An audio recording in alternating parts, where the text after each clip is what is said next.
ತಿರುಚಿಟ್ರಂಬಲಂ.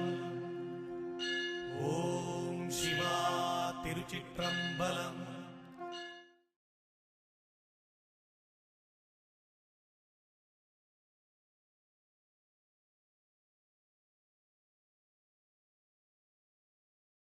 ಒಂದು ಡ್ರಾಪ್ ನೀರಿನಿಂದ, ಒಂದು ಡ್ರಾಪ್ ನೀರಿನಿಂದ ಈ ಪ್ರಪಂಚವೇ ಸೃಷ್ಟಿ. ಪ್ರಪಂಚ ಅಂದರೆ ಈ ಜಗತ್ತು. ಒಂದು ಡ್ರಾಪ್, ಮೊದಲು ಒಂದು ಡ್ರಾಪ್ ಅಂದ್ರೆ ಗೊತ್ತಾಯ್ತಲ್ಲ, ಅಂತ ಹೇಳುದು ಒಂದು ಹನಿ. ಒಂದು ಹನಿ, ಈ ಒಂದು ಹನಿ ನೀರಿನಿಂದ ಈ ಭೂಲೋಕ ಸೃಷ್ಟಿಯಾದದ್ದು. ಅದಕ್ಕಿಂತ ಮುಂಚೆ ಅಗ್ನಿ ಎಲ್ಲ ಉರಿಯುತ್ತಿರುವ ಗೋಳ ಉರಿತಾ ಇತ್ತು, ಸೂರ್ಯ ವೃದ್ಧಾಗಿ. ಆಗ ಭೂಮಿಗಿಂತ ಕೆಳಗೆ ಏನಿತ್ತು ಅಂತೇಳಿ ಗೊತ್ತಿಲ್ಲ. ಈ ಭೂಮಿ ಆದ ನಂತರ ನಾವು ಭೂಮಿಯ ಬಗ್ಗೆ ಮಾತಾಡ್ತೇವೆ ಅಲ್ವಾ? ಈ ಸತ್ಯ ಅಲ್ವಾ? ಈ ಭೂಮಿ ಪರಿಪೂರ್ಣ ಆದ ನಂತರ ಎಲ್ಲ ಜೀವರಾಶಿಗಳು ಬಂದು, ಮನುಷ್ಯ ಬಂದು ಈ ಭೂಮಿಯ ಬಗ್ಗೆ ಸಾವಿರ ವಿಚಾರ ಮಾತಾಡ್ತಾನೆ. ಈ ಸತ್ಯ ಇದು. ಅದು ಅವರವರ ಜ್ಞಾನವನ್ನು ಅವರವರು ಹೇಳ್ತಾ ಇದ್ದಾರೆ. ಸೊ ಈ ಭೂಮಿ ಆಗುವ ಮುಂಚೆ ಈ ಭೂಮಿ ಉರಿಯುತ್ತಿರುವ ಗೋಳವಾದ್ದು ಯಾವುದಕ್ಕೆ ಸೂರ್ಯನಾಗಿತ್ತು? ಇದು ಯೋಚನೆ ಮಾಡಬೇಕಾದ ವಿಚಾರ ಅಲ್ಲ. ಯಾವುದಕ್ಕೋ ಒಂದಕ್ಕೆ ಸೂರ್ಯನಾಗಿರ್ಬೇಕಲ್ಲ. ಹಾಗಾದ್ರೆ ಸೂರ್ಯನಿಂದ ಬಂದ ಒಂದು ಸ್ಥಿತಿ ಅಲ್ವಾ? ಸೂರ್ಯನಿಂದ ತಾನೇ ಬಂದದ್ದು ಭೂಮಿ. ಆದ ಕಾರಣ ಭೂಮಿಗೂ ಸೂರ್ಯನಿಗೂ ಚಂದ್ರನಿಗೂ ಎಲ್ಲ ನಕ್ಷತ್ರಗಳಿಗೂ ಸಂಬಂಧ. ಆಗ ಸೂರ್ಯ ಬಂದದಿಲ್ಲಿಂದ ನಕ್ಷತ್ರದಿಂದ. ನಕ್ಷತ್ರ ಅಂದರೆ ಸೂರ್ಯನೇ, ತುಂಬ ದೂರ ಇರುವ ಕಾರಣ ನಕ್ಷತ್ರ. ಅರ್ಥ ಆಯ್ತಾ? ಅದು ಸೂರ್ಯನೇ, ಅದು ಉರಿಯುತ್ತಿರುವ ಗೋಳವಿ.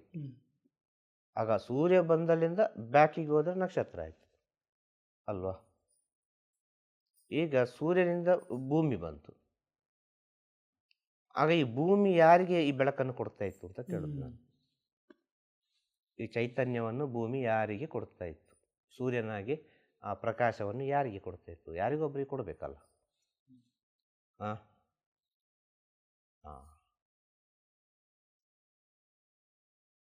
ಇದೇ ಸತ್ಯ.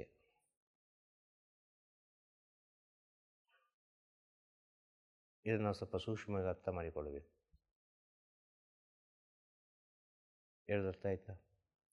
ಇವಾಗಿನ ಏನು ಗ್ರಹ ಪದ್ಧತಿಗಳಿದೆಯಲ್ಲ ನಮ್ಮಲ್ಲಿ, ಹೌದು, ಒಂದು ಈ ಸೋಲಾರ್ ಸಿಸ್ಟಮ್ ಅಂತ ಇಂಗ್ಲೀಷಲ್ಲಿ ಹೇಳ್ತಾರೆ. ಮಧ್ಯದಲ್ಲಿ ಸೂರ್ಯ ಇದೆ, ಅದರ ಸುತ್ತ ಈ ಎಲ್ಲ ಸುತ್ತಾ ಇದೆ. ಆದರೆ ನೀವು ಹೇಳಿದ ಪ್ರಕಾರ ಇವೆಲ್ಲ ಸೂರ್ಯನೊಳಗೆ ಇತ್ತು. ಎಲ್ಲವೂ ಸೂರ್ಯನೊಳಗೆ ಇದ್ದಿದ್ದು. ಅದು ಈಗ ಹೇಗೆ ಸೂರ್ಯ ಕೇಂದ್ರ ಬಿಂದು ಆಗಿ ಎಲ್ಲದಕ್ಕೂ ಒಂದು ಚೈತನ್ಯ ಕೊಡ್ತಿದ್ದಾನೆ, ಇವೆಲ್ಲ ಅದರೊಳಗಡೆ ಇದ್ದಾಗ, ಹಾಗಾದ್ರೆ ಇನ್ನೂ ಯಾವುದೋ ಒಂದು ಇದೇ ಥರ ಲೋಕ ಇದ್ದಿದ್ದೇನೋ ಬಹುಶಃ. ಖಂಡಿತವಾಗಿಯೂ ಇದರ ಕೇಂದ್ರ ಬಿಂದು ಆಗಿ ಆ ಲೋಕಕ್ಕೆ ಈ ಚೈತನ್ಯಗಳು ಕೊಡ್ತಾ ಇತ್ತು. ಇದು ಒಡೆದ್ರಿಂದ ಸೂರ್ಯ ಪ್ರಮುಖ ಆಯಿತು. ಅವಾಗ ಇಲ್ಲಿಗೆ ಮಾತ್ರ ಸೀಮಿತವಾಯಿತೋ ಅಥವಾ ಇನ್ನೂ ನಮಗೆ ಗೊತ್ತಿಲ್ಲ. ಯಾಕೆಂದ್ರೆ ನಮ್ಮ ಸೈನ್ಸ್ಗೆ ಸಿಗದೇ ಇರೋದು ಬೇಕಾದಷ್ಟಿದೆ. ಸತ್ಯವಾದ ವಿಷಯ. ಇನ್ನೂ ಆಚೆಗೂ ಹೋಗ್ತಿರ್ಬೋದು. ಅದು ಎಷ್ಟೋ ದೂರ. ಈಗ ನಾವು ಹೇಳುವ ಸೂರ್ಯ, ಈಗ ನಮಗೆ ಕಾಣುವ ಸೂರ್ಯ ನಾವು ಸೂರ್ಯ ಅಂತ ಹೇಳ್ತೇವೆ. ಆದ್ರೆ ಈ ಬ್ರಹ್ಮಾಂಡಕ್ಕೆ ಒಂದು ಸೂರ್ಯ ಉಂಟು. ಭೂಲೋಕಕ್ಕೆ ಈ ಸೂರ್ಯ, ಈ ಬ್ರಹ್ಮಾಂಡಕ್ಕೆ ಒಂದು ಸೂರ್ಯ ಉಂಟು. ಅದು ಆದಿ. ಅಲ್ಲಿಂದ ಎಲ್ಲ ಚಿದ್ರ ಚಿದ್ರ ಚಿದ್ರಾಗಿ ಎಲ್ಲವೂ ಆದದ್ದು. ಈ ಸೂರ್ಯವೂ ಆದದ್ದು ಅದರಿಂದಲೇ. ಬಹುಶಃ ಅದೇ ಬ್ರಹ್ಮನ್ ಅಂತ ಏನು ಹೇಳ್ತೀವಿ ಅದು ಅನ್ಸುತ್ತೆ. ಆ ಸೂರ್ಯ ಒಂದುಂಟು, ಬ್ರಹ್ಮಾಂಡಕ್ಕೊಂದು ಸೂರ್ಯ ಉಂಟು.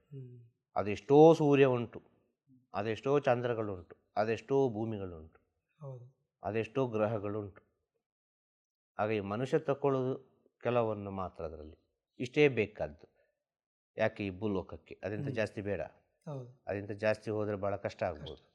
ಆದ ಕಾರಣ ಇಷ್ಟೇ ಹೇಳಿದರು. 12 ರಾಶಿ, 9 ಗ್ರಹಗಳು ಅಲ್ವಾ, 27 ನಕ್ಷತ್ರಗಳು ಎಲ್ಲ ಹೇಳಿದರು. ಎಲ್ಲ ಹೇಳಿ ಮನುಷ್ಯನ ಒಂದು ಜೀವನದ ಸ್ಥಿತಿಗೆ ಒಂದು ಹೋಲಿಕೆ ಮಾಡಿಕೊಂಡ್ರು. ಅದು ಕೆಲವು ಸತ್ಯವಂತ ಜ್ಯೋತಿಷ್ಯರು, ಸತ್ಯವಂತ ಸ್ಥಿತಿಯಲ್ಲಿದ್ದವರು ಹೇಳುವ ವಿಚಾರಗಳೆಲ್ಲವೂ ಸತ್ಯವಾಗಿ ಇರ್ತದೆ. ಅಲ್ಲಿ ಅವರಿಗೆ ಎಕ್ಸ್ಪೆಕ್ಟೇಷನ್ ಇರೋದಿಲ್ಲ ಅಂತ ಹೇಳೋದು. ನಂಬಿ ಬಂದಿದ್ದಾನೆ, ಏನೊಂದು ಒಳ್ಳೆಯದಾಗಲಿ, ನನಗೊಂದು ಇಡೀ ಊಟ ಸಿಕ್ಕಿದರೆ ಸಾಕು, ಮಾನ ಕಾಯಲಿಕ್ಕೆ ಒಂದು ವಸ್ತ್ರ ಸಿಕ್ಕಿದರೆ ಸಾಕು, ಮಲ್ಕೊಳ್ಳಿಕ್ಕೊಂದು ಸ್ಥಳ ಸಿಕ್ಕಿದರೆ ಸಾಕು. ಈ ಸ್ಟೇಟಸಲ್ಲಿರುವ ಜ್ಯೋತಿಷ್ಯರಲ್ಲಿದ್ದಾರೆ. ಇವರೆಲ್ಲ ಯಾವುದೇ ಎಕ್ಸ್ಪೆಕ್ಟೇಷನ್ ಇಲ್ಲ.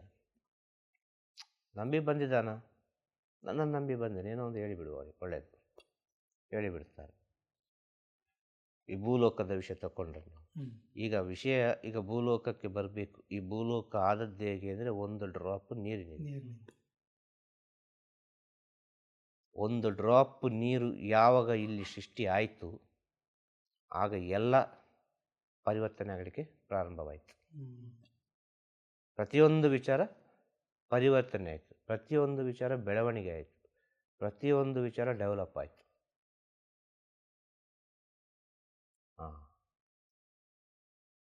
ಆಗ ನೀರು ಅಂದರೆ ಎಷ್ಟು ಮುಖ್ಯ ಅಂತ ಹೇಳೋದು. ಇಷ್ಟು ದೊಡ್ಡ ಸಮುದ್ರವೇ ಆಯಿತು, ಈ ಭೂಮಿಯನ್ನೇ ಹಿಡ್ಕೊಂಡಿತ್ತು ಅಲ್ವಾ. ಈಗ ನೀರು ತಾನೆ ಭೂಮಿಯನ್ನು ಹಿಡ್ಕೊಂಡದ್ದು. 75 ಭಾಗ ಎಷ್ಟು ನೀರು, 70 ಭಾಗ ನೀರು, 70 ಭಾಗ ನೀರು. ನಮ್ಮ ಮನುಷ್ಯರಲ್ಲೂ 70 ಭಾಗ ನೀರೇ ಇರೋದು. ಖಂಡಿತವಾಗಿ ಇದನ್ನೆಲ್ಲ ನಾವು ಸ್ವಲ್ಪ ಅರ್ಥ ಮಾಡಿಕೊಂಡರೆ ಪ್ರಕೃತಿಯಲ್ಲಿ ಏನು ಉಂಟು, ಈ ಭೂಮಿಯಲ್ಲಿ ಏನು ಉಂಟು, ಅದೇ ನಮ್ಮ ಒಳಗೆ ಇರೋದು. ಬೇರೇನು ಹೊಸತ್ತು ಏನಿಲ್ಲ ಇಲ್ಲಿ, ಪ್ರತಿಯೊಬ್ಬನೊಳಗುಂಟು ಅಂತ ಹೇಳೋದು. ಇದು ಯಾಕೆ ಹೇಳಿದ್ದು ಅಂತ ಹೇಳಿದರೆ, ಒಂದು ಡ್ರಾಪು ನೀರಿನಿಂದ ಇಷ್ಟು ದೊಡ್ಡ ಪ್ರಪಂಚ, ಇಷ್ಟು ದೊಡ್ಡ ಜಗತ್ತು, ಈ ಭೂಲೋಕ ಎಂಬುದು ಸೃಷ್ಟಿಯಾಗಿದೆ ಅಲ್ವಾ. ಈ ಭೂಲೋಕದಲ್ಲಿ ಅನೇಕ ವಿಚಾರಗಳು ಸೃಷ್ಟಿಯಾಯಿತು, ಅನೇಕ ರೀತಿಯಲ್ಲಿ ಏನೆಲ್ಲ ಬೇಕು, ಇನ್ನು ಏನೆಲ್ಲ ಆಗ್ತದೆ, ಏನೆಲ್ಲ ಹೋಗ್ತದೆ ಅಂತ ಹೇಳಲಿಕ್ಕೆ ಸಾಧ್ಯ ಇಲ್ಲ ಅಲ್ವಾ. ಆ ಒಂದು ಡ್ರಾಪು, ಒಂದು ಹನಿಯಷ್ಟು ಒಬ್ಬನಿಗೆ ತನ್ನ ಅಂತರಾತ್ಮಲ್ಲಿ ಜ್ಞಾನ ಉದಯ ಆದರೆ, ಒಂದು ಹನಿಯಷ್ಟು, ಒಂದು ಡ್ರಾಪ್ ಅಷ್ಟು ಜ್ಞಾನ ಉದಯ ಆದರೆ ಅವನ ಜೀವನದ ಸಾರ್ಥಕತೆಯನ್ನು, ಅವನ ಜನ್ಮದ ಸಾರ್ಥಕತೆಯನ್ನು, ಆ ಸತ್ಯದ ಅರಿವನ್ನು ಅವನಿಗೆ ಕಂಡುಕೊಳ್ಬೋದು. ಒಂದು ಡ್ರಾಪು ನೀರಿಂದ ಇಷ್ಟು ದೊಡ್ಡ ಜಗತ್ತಾಗಿ ಏನೆಲ್ಲ ಆಗ್ತಾ ಉಂಟಂತೆ, ಅದೇ ಒಂದು ಡ್ರಾಪ್ ಒಂದು ಜ್ಞಾನದಿಂದ ಏನಾಗ್ಬೋದು ಅಲ್ವಾ. ಆಗ ನೀರು ಅಂತ ಹೇಳಿದರೆ ಅದು ಶ್ರೀಮನ್ನಾರಾಯಣ, ಅಗ್ನಿ ಅಂತ ಹೇಳಿದರೆ ಅದು ಶಿವ. ಈ ಅಗ್ನಿಯನ್ನು, ನಾರಾಯಣನನ್ನು ಒಂದು ಸಮಸ್ಥಿತಿಗೆ ತರಲಿಕ್ಕೆ ಒಬ್ಬ ಬೇಕು, ವಾಯು, ಅವನೇ ಬ್ರಹ್ಮ. ಇಷ್ಟೇ ನಮ್ಮ ಒಳಗಿರೋದು. ಈ ಮೂರು ತತ್ವ ಇಲ್ಲದೆ ಯಾರಿಂದಲೂ ಮುಂದೆ ಹೋಗಲಿಕ್ಕೆ ಸಾಧ್ಯ ಇಲ್ಲ, ಯಾವ ಜೀವರಾಶಿಯಿಂದಲೂ ಮುಂದೆ ಹೋಗಲಿಕ್ಕೆ ಸಾಧ್ಯ ಇಲ್ಲ. ಇದು ಮೂರು ಬೇಕೇ ಬೇಕು. ಇದು ಒಂದನ್ನು ಒಂದನ್ನು ಒಂದನ್ನು ಒಂದನ್ನು ಬಿಟ್ಟಿರದ ಸ್ಥಿತಿ ಖಂಡಿತವಾಗಿ. ಮನುಷ್ಯನಿಗೊಂದು ಸಂತೋಷ ಕೊಡೋದು ಅಂತ ಹೇಳಿದರೆ ನೀರು ಮಾತ್ರ.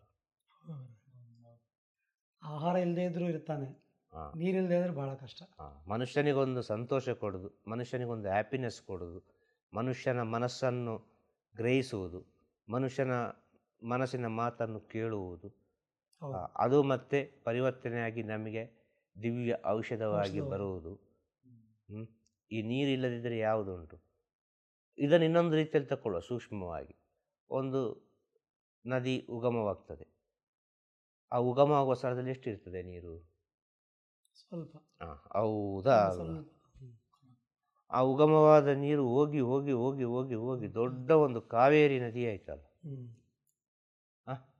ಆ ಕಾವೇರಿ ನದಿ ಹರಿತಾ ಹರಿತಾ ಹರಿತಾ ಹರಿತಾ ಹರಿತಾ ಹೋಗುವಾಗ ಅದು ಎಷ್ಟು ಜೀವರಾಶಿಗಳನ್ನು ಬೆಳೆಸ್ತಾ ಹೋಯಿತು, ಎಷ್ಟು ಜೀವರಾಶಿಗಳಿಗೆ ಅದು ದಿವ್ಯ ಔಷಧವಾಯಿತು.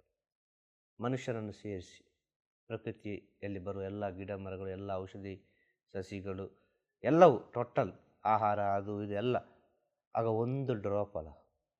ಸೂಕ್ಷ್ಮವಾಗಿ ನೋಡಲಿಕ್ಕೆ ಹೋದರೆ ಅದನ್ನೇ ಹೇಳೋದಲ್ಲ, ನೀರಿನ ಉಗಮವನ್ನು ತಿಳಿದವರಿಲ್ಲ, ಜ್ಞಾನಿಯ ಗುಣವನ್ನು ಬಲ್ಲವರಿಲ್ಲ.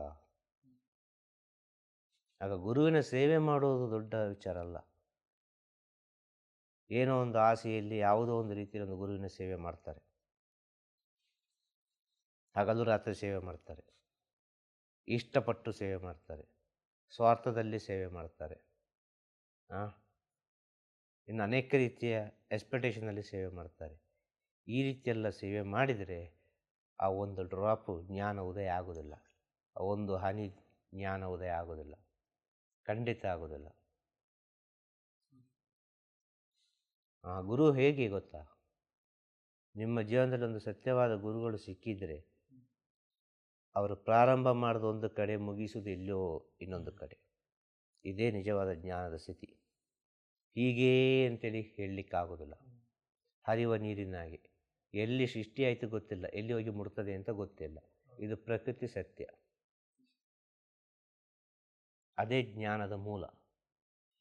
ಒಂದು ಜ್ಞಾನಿಗಳು, ಯೋಗಿಗಳು, ಋಷಿಮುನಿಗಳು ಮಾತಾಡ್ತಾರೆ ಅಂತ ಹೇಳಿದರೆ ಅದು ಎಂತ ಹೇಳೋದು, ಅದು ಹೋಗ್ತಾನೆ ಇರ್ತದೆ ಅಂತ ಹೇಳೋದು. ಯಾವ ರೂಟ್ ಸಿಗ್ತದೆ ಆ ರೂಟಲ್ಲಿ ಅದು ಹೋಗ್ತಾನೇ ಇರ್ತದೆ. ಅದು ಸ್ಟ್ರೈಟ್ ಹೋಗ್ಬೋದು, ಕ್ರಾಸ್ ಹೋಗ್ಬೋದು, ಯೂ ಟರ್ನ್ ನೋಡಿಬೋದು, ಪುನಃ ಒಳಗೆ ಹೋಗ್ಬೋದು, ಪುನಃ ಮೇಲೆ ಬರ್ಬೋದು, ಪುನಃ ಕೆಳಗಿಳಿಬೋದು.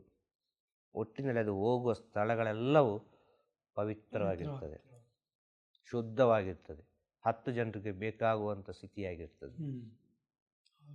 ಅರ್ಥ ಆಯ್ತಾ? ಕಾರಣ ಏನದಕ್ಕೆ ಆಸೆ ಇಲ್ಲ. ಆದ ಕಾರಣ ನಾರಾಯಣನನ್ನು ತೋರಿಸಿದ್ದು ಯಶಶಯನ ಸ್ಥಿತಿಯಲ್ಲಿ, ಒಳ್ಳೆ ಯೋಗ ನಿದ್ರೆಯಲ್ಲಿ, ಮಹಾಲಕ್ಷ್ಮಿ ಜೊತೆ ಕ್ಷೀರಸಾಗರ ಅಂತ ಹೇಳಿದರು, ಹಾಲಿನ ಕಡಲು ಅಲ್ವಾ. ಅಲ್ಲಿ ಶ್ರೀಮನ್ನಾರಾಯಣ ಇದ್ದರೆ ಮಾತ್ರ ಸಾಧ್ಯ. ಆಗ ಜಲತತ್ವ ಎಂಬುದು ನಾರಾಯಣ, ವಾಯುತತ್ವ ಎಂಬುದು ಬ್ರಹ್ಮ ಅಲ್ವಾ, ಅಗ್ನಿತತ್ವ ಎಂಬುದು ಶಿವ. ಈ ಮೂರನ್ನು ಸರಿಯಾಗಿ ಒಬ್ಬ ಅರ್ಥ ಮಾಡಿಕೊಂಡ್ರೆ ಅವನ ಒಳಗೆ ಒಂದು ಡ್ರಾಪು ಸೃಷ್ಟಿ ಆಯಿತು ಅಂತ ಅರ್ಥ. ಮತ್ತೆ ಅದು ಡೆವಲಪ್ ಆಗೋದು. ಇಷ್ಟೇ ವಿಚಾರ.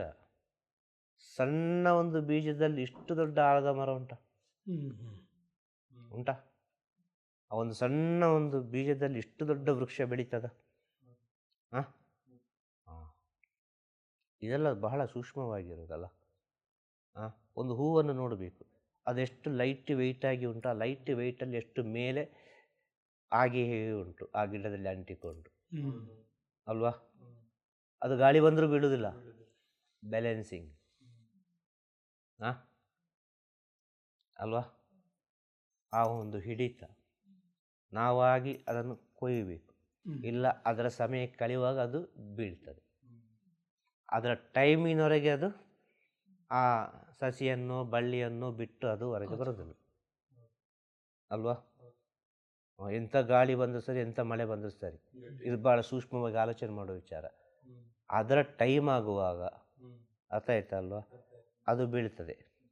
ಇಲ್ಲ ಒಂದು ಮನುಷ್ಯ ಹೋಗಿ ಕೊಯ್ಯಬೇಕು. ಬೇಕಾದ್ರೆ ದೊಡ್ಡ ದೊಡ್ಡ ಮರ ಕೂಡ ಬಿದ್ದು ಬಿಡ್ತದೆ ಗಾಳಿಗೆ. ಈ ಹೂವಿನ ಸಸಿಯನ್ನು ನೋಡಿ, ಸ್ವಲ್ಪ ಗಮನಿಸಿ. ಇದು ಸತ್ಯ ವಿಷಯ. ಒಬ್ಬ ಸೂಕ್ಷ್ಮ ಆದ ಹಾಗೆ ಅವನು ಲೈಟ್ ಆಗ್ತಾನೆ. ಲೈಟ್ ಅಂದರೆ ತುಂಬ ಹಗುರ ಆಗಿ ಅವ ಈ ಪ್ರಕೃತಿಯಲ್ಲಿ ಯಾವುದೋ ಒಂದು ರೀತಿಯಲ್ಲಿ ಹೂವಿನಾಗಿ ಬೆಳೀತಾ ಇರ್ತಾನೆ. ಅರ್ಥ ಆಯ್ತಾ? ಈ ವಾಯು ತತ್ವದಲ್ಲಿ ಹೋಗುವವರಿಗೆ ಹೇಳಿದೊಂದು ಉದಾಹರಣೆ. ಅರ್ಥ ಆಯ್ತಾ? ಅದೇ ಅಗ್ನಿ ತತ್ವದಲ್ಲಿ ಒಬ್ಬ ಹೋಗ್ತಾನೆ ಅಂತ ಇಟ್ಟುಕೋ, ಅವ ಯಾವುದನ್ನೂ ಸ್ವೀಕರಿಸುವುದಿಲ್ಲ. ಅವನಿಗೆ ಏನೂ ಬೇಡ. ಹೇಳ್ದರ್ಥ ಆಯ್ತಾ? ಅವ ಶೂನ್ಯ ಸ್ಥಿತಿಯಲ್ಲಿರುವ, ಅವ ಯಾವತ್ತು ಜ್ಯೋತಿ ಸ್ವರೂಪವಾಗಿ ಉರಿಬೇಕು ಅಂತ ಆಸೆ ಪಡುವ. ನಾನೊಂದು ಜ್ಯೋತಿ ಆಗಬೇಕು, ನಾನೊಂದು ಜ್ಯೋತಿ ಆಗಬೇಕು, ನನ್ನಿಂದ ಪ್ರಕಾಶವಾಗಬೇಕು ಅಂತೇಳಿ. ಆಗ ತಾನೊಂದು ಜ್ಯೋತಿ ಆಗಬೇಕು, ತನ್ನಿಂದ ಪ್ರಕಾಶ ಆಗಬೇಕಂದ್ರೆ ಏನರ್ಥ? ಜ್ಯೋತಿ ಆಗೋದು ಅಂತ ಅರ್ಥ ಅಲ್ಲ, ಅಗ್ನಿ ಆಗೋದು ಅಂತ ಅರ್ಥ ಅಲ್ಲ. ನಿನ್ನ ಸರ್ವಸ್ವವು ಈ ಲೋಕ ಕಲ್ಯಾಣಕ್ಕಾಗಿ, ಮನುಕುಲದ ಒಳಿತಿಗಾಗಿ, ಕ್ಷಣ ಕೂಡ. ಅರ್ಥ ಆಯ್ತಾ? ಆ ಕ್ಷಣ ಕೂಡ ಈ ಪ್ರಪಂಚದ ಒಳಿತಿಗಾಗಿ, ಸತ್ಯದ ಅರಿವು, ಸತ್ಯದ ಚಿಂತನೆ. ಅವನಿಗೆ ಗೊತ್ತಿದೆ ಏನಿಲ್ಲ, ಇಲ್ಲೆಲ್ಲವೂ ನಶ್ವರ, ಇಲ್ಲಿ ಯಾವುದೂ ಇಲ್ಲ. ಆಗ ಶ್ವಾಸ ಇರುವಾಗ ನಾನು ಶಿವನಾಗಿ ಬಿಡ್ತೇನೆ. ಶ್ವಾಸ ಇರುವಾಗ ನಾನು ಶಿವನಾದರೆ, ಶ್ವಾಸ ಹೋದ ನಂತರ ಶಿವನಾಗೋದಂತ ಸತ್ಯ. ಈ ಶ್ವಾಸ ಹೋದ ನಂತರ ಶಿವನಾಗಲಿಕ್ಕೆ ಆಗೋದಿಲ್ಲ. ಶ್ವಾಸ ಇರುವಾಗಲೇ ಶಿವನಾಗಬೇಕು. ಅವ ಯಾವತ್ತೂ ಒಂದು ವಿಭೂತಿಯನ್ನು ನೋಡ್ತಾ ಇರ್ತಾನೆ, ಒಂದು ಭಸ್ಮವನ್ನು ನೋಡ್ತಾ ಇರ್ತಾನೆ. ಯಾರು? ಅಗ್ನಿತತ್ವದಲ್ಲಿದ್ದವ. ಕೊನೆಗೆ ಇಷ್ಟೇ ಅಂತೇಳಿ. ಆ ಭಸ್ಮ ಏನು ಗೊತ್ತುಂಟ? ಈ ಭಸ್ಮದ ಮೇಲೆ ನೀನು ಎಷ್ಟು ಕರ್ಪೂರ ಉರಿಸು, ಏನು ಹಾಕು, ಪುನಃ ಒಂದು ಕೆಂಡವೇ ಹಾಕು, ಭಸ್ಮದ ರೂಪ ಚೇಂಜ್ ಆಗುವುದಿಲ್ಲ, ಭಸ್ಮದ ಕಲರ್ ಚೇಂಜ್ ಆಗುವುದಿಲ್ಲ. ಅದು ಭಸ್ಮವೇ, ಅಲ್ಲಿ ಭಸ್ಮ ಆಗಿ ಆಯಿತು. ಅದು ಭಸ್ಮದ ಸ್ಥಿತಿ, ಅದು ಪವಿತ್ರ ಸ್ಥಿತಿ, ಶೂನ್ಯ ಸ್ಥಿತಿ. ಅದನ್ನು ಚೇಂಜ್ ಮಾಡಲಿಕ್ಕೆ ಆಗುವುದಿಲ್ಲ. ಹೇಳೋದು ಅರ್ಥ ಆಯ್ತಾ? ಅದೇ ಒಂದು ಕುಂಕುಮದ ಮೇಲೆ, ಅರಿಶಿಣದ ಮೇಲೆ ಒಂದು ಕರ್ಪೂರ ಉರಿಸು, ಅದೆಲ್ಲ ಕಪ್ಪಾಗಿ ಹೋಗ್ತದಲ್ಲ, ಅದರ ತನವನ್ನು ಅದು ಕಳೆದುಕೊಳ್ತದೆ.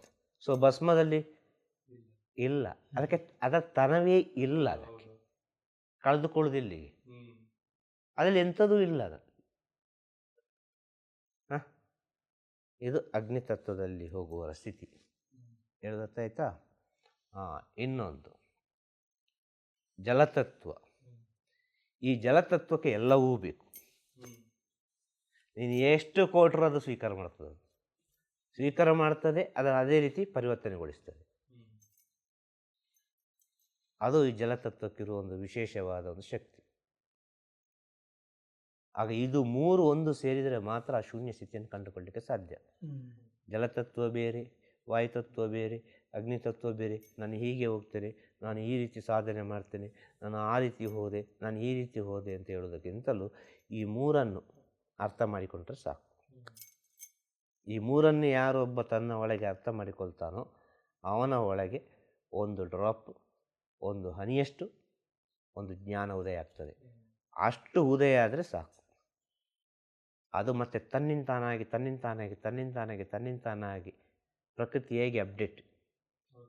ಇಲ್ಲಿ ಮನುಷ್ಯ ಅಪ್ಡೇಟ್ ಇಲ್ಲ, ಸತ್ಯ ಹೇಳ್ತೇನೆ. ಈಗ ಪ್ರಪಂಚ ಅಪ್ಡೇಟ್ ಆಗಿದೆ, ಪ್ರಪಂಚ ಮುಂದುವರೆದಿದೆ, ಹಾಗೆ ಆಗಿದೆ, ಹೀಗೆ ಆಗಿದೆ ಅಂತ ಹೇಳ್ತೇವೆ. ಖಂಡಿತ ಪ್ರಪಂಚ ಮುಂದುವರಿಲ್ಲ. ಪ್ರಪಂಚ ಹೀನಾಯ ಸ್ಥಿತಿಯಲ್ಲಿ ಉಂಟು. ಪ್ರಪಂಚ ಎಷ್ಟು ಬ್ಯಾಕ್ ಬರ್ತಾ ಉಂಟು. ಇದು ಯಾರಿಗೆ ಅರ್ಥ ಆಗೋದಿಲ್ಲ. ಆದರೆ ಪ್ರಕೃತಿ ಮಾತ್ರ, ಈ ಜ್ಞಾನ ಮಾತ್ರ ಕ್ಷಣ ಕೂಡ ಉದಯ ಆಗ್ತಾನೆ ಉಂಟು. ಇವತ್ತು ಹೇಳುವ ವಿಜ್ಞಾನ, ಇವತ್ತು ಹೇಳುವ ಎಲ್ಲ ವಿಚಾರಗಳು ನಮ್ಮ ಋಷಿಮುನಿಗಳು ಯಾವಾಗಲೇ ತೆಗೆದು ಬಿಸಾಡಿದ್ರು. ಇದು ಬೇಡ ಮನುಷ್ಯನಿಗೆ ಅಂತೇಳಿ. ಇದು ಮನುಷ್ಯನಿಗೆ ಬೇಡ ಅಂತ. ಕಾರಣ ಅವರು ಅನುಭವಿಸಿ ಆ ಸತ್ಯವನ್ನು ತಿಳಿದ್ರು. ಅಯ್ಯೋ ಇದರಿಂದ ಇದೆಲ್ಲ ಆಗ್ತದ, ಇದೆಲ್ಲ ಅನುಭವಿಸಬೇಕಾ, ಬೇಡವೇ ಬೇಡ ಈ ವಿಚಾರ ಅಂತೇಳಿ ಅವತ್ತೇ ಎಲ್ಲ ಗಂಟು ಮೂಟೆ ಕಟ್ಟಿ ಎಲ್ಲೋ ಒಂದು ಕಡೆ ಹಾಕಿದ್ದಾರೆ. ಅರ್ಥ ಆಯ್ತಲ್ವಾ? ಕೆಲವರೆಲ್ಲ ಯಾವುದೋ ಒಂದು ಕಾಲಕ್ಕೆ ಯಾರಿಗಾದರೂ ಒಬ್ಬ ಸತ್ಯವಂತನಿಗೆ ಇದು ಸಿಕ್ಕಲಿ ಅಂತೇಳಿ ತೆಗೆದಿಡ್ತಾರೆ. ಅವನ ಯೋಗದಲ್ಲಿದ್ದರೆ ಅಂಥ ಜ್ಞಾನ ಗ್ರಂಥಗಳು ಅವನ ಕೈಗೆ ಸಿಗ್ತದೆ. ಅಂಥದ್ದನ್ನೆಲ್ಲ ಕೆಲವೆಲ್ಲ ದೇವಸ್ಥಾನ, ಪಾಳು ಬಿದ್ದ ದೇವಸ್ಥಾನ, ಆ ದೇವಸ್ಥಾನ, ಈ ದೇವಸ್ಥಾನ, ಅಲ್ಲಿ ಇಲ್ಲಿ ಎಲ್ಲ ಹೋಗಿ ಏನೆಲ್ಲ ರಿಸರ್ಚ್ ಮಾಡಿ ಎಲ್ಲ ಹೋಗುವಾಗ ಕೆಲವೆಲ್ಲ ಸಿಕ್ಕಿದ ಸಣ್ಣ ಪುಟ್ಟ ವಿಚಾರಗಳಿಂದ ಈ ಸೈನ್ಸ್ ಇಷ್ಟಕ್ಕೆ ಬೆಳೆದದು. ಪರಿಪೂರ್ಣ ಸೈನ್ಸ್ ಇನ್ನೂ ಬೆಳೀಲಿಲ್ಲ. ಸೈನ್ಸ್ ಬೆಳೀಲಿಕ್ಕೆ ಆಗೋದೂ ಇಲ್ಲ. ಸೈನ್ಸ್ ಎಂಬುದು ಮಾನವ ನಿರ್ಮಿತವಾದ ವಿಚಾರ. ಈಗಿನ ಪ್ರೆಸೆಂಟ್ ನೂತನ ಸೈನ್ಸ್ ಎಂಥದ್ದು ಅದಕ್ಕೆ ಹೇಳೋದು? Modern science. ಮತ್ತೆ ಎಂತ ಹೇಳೋದು? ಅಂತಲ್ಲ ಹೆಲ್ತ್. ಅದಕ್ಕೆ 1000 ಹೆಸರುಗಳುಂಟು. ಅರ್ಥ ಆಯ್ತಾ? ಈಗಿನ ಸೈನ್ಸಿಗೆ. ಆದರೆ ಹಿಂದಿನ ಕಾಲದ ಸೈನ್ಸ್ ಅಂದರೆ ಅದು ಅಂತರ್ವಿಜ್ಞಾನ. ಅರ್ಥ ಆಯ್ತಾ? ಅಂತರ್ವಿಜ್ಞಾನ ತನ್ನ ಒಳಗಿನ ವಿಚಾರ ತಿಳಿತಾ ಅವನಿಗೆ ಎಲ್ಲ ವಿಚಾರ ಕಾಣಲಿಕ್ಕೆ ಶುರು ಆಯಿತು. ಇವತ್ತು ಒಬ್ಬನಿಗೆ ಒಂದು ವಿಚಾರ ನೋಡಬೇಕು ಅಂದರೆ ಹೊರಗಿನಿಂದ 1000 ವಿಚಾರಗಳು ಬೇಕು ಅಲ್ವಾ? ಒಂದು ಇದು ಬೇಕು, ಎಂಥದ್ದು, ಸೂಕ್ಷ್ಮ ಜೀವಿಯನ್ನು ನೋಡಲಿಕ್ಕೆ ಒಂದು ಉಪಕರಣಗಳು ಬೇಕು, ಸೂಕ್ಷ್ಮದರ್ಶಕ, ಇನ್ನು 1000 ವಿಚಾರ. ಒಂದು ಮೆಡಿಕಲಿಗೆ ಹೋದರೂ ಅಷ್ಟೇ 1000 ಸ್ಕ್ಯಾನ್ ಮಾಡಿ ಬನ್ನಿ, ಅದು ಮಾಡಿ ಬನ್ನಿ, ಇದು ಮಾಡಿ ಬನ್ನಿ ಹೇಳ್ತಾರೆ ಅಲ್ವಾ? ಸತ್ಯ ಅಲ್ವಾ? ಒಂದು ಮೆಡಿಕಲಿಗೆ ಹೋದರೂ ಕೂಡ, ಹಾಸ್ಪಿಟ್ಲಿಗೆ. ಹಿಂದಿನ ಕಾಲದಲ್ಲಿ ಹಾಗೆ ಇತ್ತ? ಒಂದು ವೈದ್ಯರೊಂದು ಹೀಗೆ ಜಸ್ಟ್ ಒಂದು ನೋಡಿ ಅಲ್ವಾ, ಈಗ ಒಂದು ನೋಡಿದರೆ ಅಷ್ಟೇ. ಈಗ ಏನೋ ಒಂದು ಕಷಾಯ ತದ್ದು ಇದು ಮಾಡಿ ಈಗ ಕೊಡಿ, ಒಳ್ಳೆಯದಾಗ್ತದೆ ಅಂತ ಹೇಳಿದರು. ಈಗ ಇಷ್ಟು ಕೆಡಲಿಕ್ಕೆ ಕಾರಣ ಏನು? ಈಗ ಫುಡ್ಡು ಮತ್ತು ಮೆಡಿಸಿನ್ ಟೈಅಪ್. ಈ ಮೆಡಿಸನ್ ಬೆಳಿಬೇಕಾ? ಈ ಮೆಡಿಸನ್ ಎಲ್ಲರೂ ತಗೊಳ್ಬೇಕಾ? ಆಸ್ಪತ್ರೆಗೆ ಇನ್ನಷ್ಟು ಜನಗಳು ಹೋಗಬೇಕಾ? ಇನ್ನಷ್ಟು ವ್ಯಾಧಿಗಳು ಬರಬೇಕಾ? ಫುಡ್ಡನ್ನು ಕೆಡಿಸು, ಫುಡ್ಡನ್ನು ಬೆಳೆಸು, 1000 ವಿಷ ಹಾಕಿ ಬೆಳೆಸು, ಕೆಮಿಕಲ್ ಹಾಕಿ ಅದು ಹಾಕಿ ಇದು ಹಾಕೆಲ್ಲ ಬೆಳೆಸು. ಆಗ ತನ್ನಿಂತಾನಾಗಿ ಮೆಡಿಕಲ್ ಹತ್ರ ಬರ್ತಾರೆ. ಹಾಂ, ಇವತ್ತು ಮೆಡಿಕಲ್ ಬೆಳಲಿಕ್ಕೆ ಕಾರಣ ನಿಮ್ಮ ಫುಡ್ಡನ್ನು ನೀವು ಚೇಂಜ್ ಮಾಡಿ, ನೀವು ಮಾಡೋ ಊಟದಲ್ಲಿ ಸ್ವಲ್ಪ ಒಂದು ಹಿಡಿತಕ್ಕೆ ಬನ್ನಿ, ಒಂದು ಸತ್ಯವನ್ನು ತಿಳಿಯಿರಿ. ನೀವು ಆಸ್ಪತ್ರೆಗೆ ಹೋಗ್ಲಿಕ್ಕಿಲ್ಲ. ಹಾಂ, ಖಂಡಿತವಾಗಿಯೂ ಸ್ವಲ್ಪ ಹಿಂದಿನ ಕಾಲದಾಗ ಶಾರೀರಿಕ ಕ್ರಿಯೆ ಮಾಡಿ, ಮನೆಯೆಲ್ಲ ಗುಡಿಸಿ ಒರೆಸಿ, ಅದು ಹೆಂಡತಿಯೇ ಗುಡಿಸಬೇಕು, ಗಂಡನೇ ಗುಡಿಸಬೇಕು, ಅದು ಹೀಗೆ ಮಾಡಬೇಕು ಹಾಗೆ ಮಾಡಬೇಕು ಅಂತಾರೆ. ಟೈಮ್ ಸಿಕ್ಕುವಾಗ ನನಗೊಂದು ಎಕ್ಸಸೈಸ್ ಆಗ್ತದೆ, ನನ್ನ ದೇಹಕ್ಕೊಂದು ಏನೋ ಒಂದು ಶಾರೀರಿಕ ಕ್ರಿಯೆ ಆಗ್ತಾ ಉಂಟು ಈಗ ನನ್ನ ದೇಹದಲ್ಲಿ. ಆ ಸತ್ಯವನ್ನು ತಿಳಿಯಿರಿ, ಪಾತ್ರೆ ತೊಳಿಯಿರಿ. ಈಗಿನ ಆಪ್ಷನ್ಗೆ ತಕ್ಕವಾಗಿ ಹಿಂದಿನ ಕಾಲದ ಬಾವಿ ಇತ್ತು, ನೀರು ಸೇದ್ಬೋದಿತ್ತು, ವಸ್ತ್ರ ಇತ್ತು, ಕಲ್ಲಲ್ಲಿ ವಸ್ತ್ರ ಒಗಿಬೋದಿತ್ತು. ಈಗೆಲ್ಲ ವಾಷಿಂಗ್ ಮಿಷಿನ್ ಬಂದಿದೆ. ಹಾಂ, ಒಂದು ಮನೇಲಿ ಒಂದು ರುಬ್ಬುವ ಕಲ್ಲು ತಂದಿಡಿ, ಏನಾಗ್ತದೆ, ಟೈಮ್ ಇರೋಕೆ ಸ್ವಲ್ಪ ರುಬ್ಬಿ ಅದರಲ್ಲಿ ಚಂದ ಮಾಡಿ, ಅರ್ಥ ಆಯ್ತಲ್ವ? ಹಾಂ, ಆಗ ಪ್ರಾಣಾಯಾಮ ತನ್ನಿಂತಾನಾಗಿ ಆಗ್ತದೆ, ಎಲ್ಲವೂ ಆಗ್ತದೆ. ಇದೆಲ್ಲ ಮಾಡಿದರೆ ಆರೋಗ್ಯ ಎಷ್ಟು ಚೆನ್ನಾಗಿರ್ತದೆ. ಈಗ ಎಲ್ಲ ನಾವು ಊಟ ಮಾಡೋದು ಮೆಡಿಸನ್ ಆಗಿದೆ. ಯಾಕೆಂದರೆ ಮನುಷ್ಯನ ಹತ್ರ ಒಂದು ಶಕ್ತಿ ಉಂಟು, ವಿಶೇಷವಾದ ಶಕ್ತಿ. ಇದು ಯಾವ ಮನುಷ್ಯನಿಗೆ ಗೊತ್ತುಂಟಾ ಗೊತ್ತಿಲ್ಲ, ನನಗೆ ಗೊತ್ತಿಲ್ಲ. ಅರ್ಥ ಆಯ್ತಾ? ನಮಗೆ ತಿಳಿದ ಜ್ಞಾನದಲ್ಲಿ ಹೇಳೋದು ನಾನು. ಮನುಷ್ಯನ ಹತ್ರ ಒಂದು ವಿಶೇಷವಾದ ಒಂದು ಶಕ್ತಿ ಏನು ಗೊತ್ತುಂಟ? ಮನುಷ್ಯನಿಗೆ ಒಂದು ಸಾಧಾರಣ ಒಂದು ವಿಷ, ಒಂದು ಸಾಧಾರಣ ಒಂದು ವಿಷ, ಪರಿಪೂರ್ಣ ಈ ಹಾವಿನ ವಿಷ ಅಲ್ಲ, ಅರ್ಥ ಆಯ್ತಾ ಅಲ್ವ? ಒಂದು ಹಂತಕ್ಕೊಂದು ವಿಷ ಅಂತ ಇಟ್ಟುಕೊಳ್ಳು. ಅಂಥ ವಿಷವನ್ನು ಜೀರ್ಣ ಮಾಡೋ ಶಕ್ತಿ ಮನುಷ್ಯನ ಹತ್ರ ಉಂಟು, ಡೆಫಿನೆಟ್ ಆಗಿ. ಆಟೋಮೆಟಿಕ್ ಅದು ಭಗವಂತ ಒಂದು ಸಿಸ್ಟಮ್ ಕೊಟ್ಟಿದ್ದಾನೆ, ಅಷ್ಟು ವ್ಯಾಲ್ಯೂ ಕೊಟ್ಟಿದ್ದಾನೆ ಶರೀರಕ್ಕೆ. ಈ ಸಣ್ಣ ಪುಟ್ಟ ವಿಷಯಗಳೆಲ್ಲ ಇರ್ತದಲ್ಲ, ಇದನ್ನೆಲ್ಲ ಊಟ ಮಾಡಿದರೆ ಆಟೋಮೆಟಿಕ್ ಅವನಿಗೆ ರಿಕವರಿ ಮಾಡೋ ಒಂದು ಶಕ್ತಿ ಆಟೋಮೆಟಿಕ್ ಆಗಿ ಕೊಟ್ಟಿದ್ದಾನೆ. ಆದ ಕಾರಣ ಈ ಪಾಯ್ಸನ್ ಗೀಸನ್ನೆಲ್ಲ ನಮಗೆ ಊಟ ಮಾಡಿದರೆ ನಮಗೆ ಏನು ಆಗ್ತಾ ಇಲ್ಲ. ಆ್ಯಕ್ಚುಲಿ ಇದೆಲ್ಲ ಒಂದು ರೀತಿಯ ಪಾಯ್ಸನ್ನೇ, ಸ್ಲೋ ಪಾಯ್ಸನ್. ಯಾವುದು?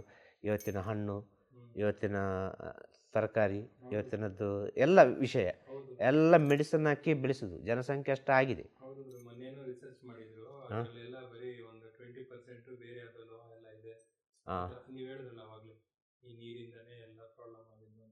ಖಂಡಿತವಾಗಿಯೂ ಅರ್ಥ ಆಯ್ತಾ? ಎಲ್ಲ ವಿಷಯ ಹೇಳೋದು ನಾನು ಸೂಕ್ಷ್ಮವಾಗಿ. ಈಗೆಲ್ಲ ಕುಡಿಯುವ ನೀರು ಕೂಡ ಟೆಸ್ಟ್ ಮಾಡಿ ಕುಡಿಯೋ ಕಾಲ ಆಗಿದೆ. ಅಷ್ಟು ಭಯ ಆಗ್ತದೆ. ಯಾವುದಕ್ಕೆಲ್ಲ ನೀರಿನ ಕನೆಕ್ಷನ್ ಕೊಡ್ತಾರೆ, ಹೇಗೆಲ್ಲ ನೀರು, ಯಾಕೆ ಇದೆಲ್ಲ ಆಯಿತು? ಆಗ ಮನುಕುಲಕ್ಕೆ ಯಾವುದೋ ಒಂದು ರೀತಿಯಲ್ಲಿ ಅಳಿವು ಬರಬೇಕು. ಈ ಪ್ರಪಂಚ ಯಾವುದೋ ಒಂದು ರೀತಿಯಲ್ಲಿ ಅಳಿದು ಹೋಗಬೇಕು. ಈ ಪ್ರಪಂಚದಲ್ಲಿ ಒಂದು ಸತ್ಯದ ಸ್ಥಿತಿ ಬರಬೇಕು ಅಂತ ಹೇಳಿದರೆ ಯಾವುದೋ ಒಂದು ರೀತಿಯಲ್ಲಿ ಮನುಷ್ಯ ಹೋಗಬೇಕು, ಈ ಜನಸಂಖ್ಯೆ ಕಡಿಮೆ ಆಗಬೇಕು. ಈ ಸತ್ಯ ಇದು. ಇಷ್ಟೇ, ಬೇರೆ ಅಂತಲ್ಲ. ಆ ಸತ್ಯದ ಸ್ಥಿತಿ ಬರಬೇಕಲ್ಲ, ಒಂದೊಂದು ರೀತಿಯಲ್ಲಿ ಬರಬೇಕಲ್ಲ ಅದು. ಅಲ್ಲಿಗೆ ನಿಲ್ಲಬಾರ್ದಲ್ಲ. ಇದಕ್ಕೊಂದು ಅರ್ಥ ಉಂಟಲ್ಲ, ಈ ಬ್ರಹ್ಮಾಂಡದ ಕ್ರಿಯೆಗೆ. ಆ ಬ್ರಹ್ಮಾಂಡದಲ್ಲಿ ಒಂದು ಭೂಲೋಕ, ಅರ್ಥ ಆಯ್ತು? ಇದಕ್ಕೊಂದು ಅರ್ಥ ಉಂಟು, ಪವಿತ್ರವಾದ ಒಂದು ಅರ್ಥ ಉಂಟು. ಇದು ಸುಮ್ಮನೆ ಆಗೋದಿಲ್ಲ. ಇದು ಸುಮ್ಮನೆ ಮಾಡಲಿಕ್ಕೆ ಸಾಧ್ಯನೇ ಇಲ್ಲ. ಇದೆಲ್ಲ ಒಬ್ಬ ಇದ್ದಾನೆ ಮೇಲೆ, ಒಬ್ಬ, ಅವನಿಗೆ ಭಗವಂತ ಅಂತ ಹೇಳ್ತೇವೆ. ಎಲ್ಲ ಋಷಿಮುನಿಗಳು, ಎಲ್ಲ ದೇವತೆಗಳು ಕೊನೆಗೆ ನಮಃ ಶಿವಾಯ ಅಂತ ಹೇಳಿದರು. ನಮಗೇನು ಗೊತ್ತಿಲ್ಲಪ್ಪ ಅಂತ. ಅರ್ಥ ಆಯ್ತಲ್ವ? ಹಾಂ, ಎಲ್ಲ ದಕ್ಷಿಣಾಮೂರ್ತಿಯ ಪಾದದಲ್ಲಿ ಉಂಟು, ಅವನ ಕೈಯಲ್ಲಿ ಉಂಟು ಅಂತ ಹೇಳಿದರು. ದಕ್ಷಿಣಾಮೂರ್ತಿ ಮೊದಲ ಗುರು, ಆದಿಗುರು. ಅರ್ಥ ಆಯ್ತಲ್ವ? ದಕ್ಷಿಣಾಮೂರ್ತಿ, ಅದೇ ಶಿವ. ಹೀಗೆ ಹೋಗ್ತಾನೇ ಹೋಗ್ತದೆ ಒಂದೊಂದೊಂದೊಂದು ರೀತಿಯಲ್ಲಿ. ಅದೇ ಹೇಳಿದ್ದು, ಸ್ವಯಂವಾಗಿ ಸೃಷ್ಟಿಯಾಗಬೇಕು, ಸ್ವಯಂವಾಗಿ ತನ್ನಂತ ತಿಳಿದುಕೊಳ್ಬೇಕು ಅಂದರೆ ಕೊನೆಯ ಪಕ್ಷ ಒಂದು ಡ್ರಾಪ್ ಆದರೂ ನಿಮ್ಮೊಳಗೆ ಒಂದು ಸತ್ಯದ ಅರಿವಾಗಿ ಜ್ಞಾನ ಉದಯ ಆಗಲಿ ಅಂತ ಹೇಳೋದು ಇವತ್ತು. ಅರ್ಥ ಆಯ್ತಾ? ಶುಭವಾಗಲಿ. ತಿರುಚಿಟ್ರಂಬಲಂ ಗುರುವೇ ಶರಣಂ. ನಮಃ ಶಿವಾಯ. ನಮಃ ಶಿವಾಯ. ನಮಃ ಶಿವಾಯ. ನಮಃ ಶಿವಾಯ.